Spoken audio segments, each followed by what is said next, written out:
Hi guys, welcome to the channel. So we've got a little product review today. This is the launcher.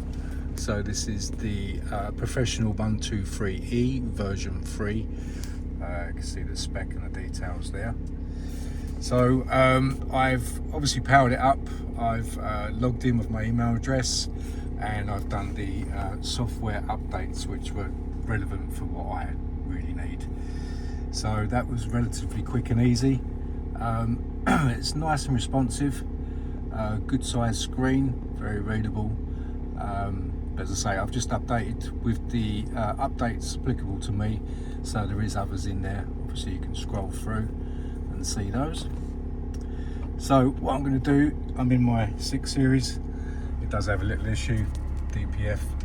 So we're just going to see what the codes are for this vehicle and bring it up.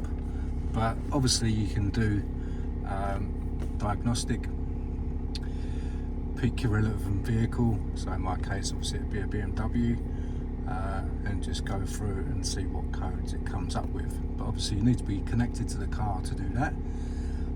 But just quickly looking through it before I come out. So I was just looking at the special features. As you can see, it's pretty quick to go to each one. Big one for me obviously be a DPF regen. So again, it's probably got to be connected to the vehicle for that. Obviously you've got your oil resets, and obviously you can go through resetting each time you do an oil change.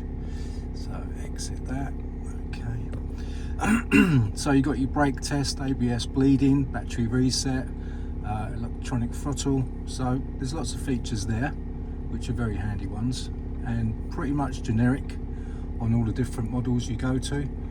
So go to that. So yeah, if you want to go back, all right, yeah. So just in the top corner there for that.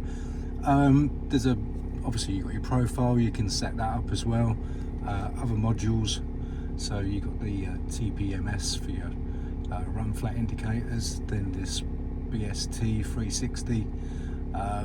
So you can generate reports, see the charging health of your battery. So again, really good, useful little features, which you get on the more expensive models as well.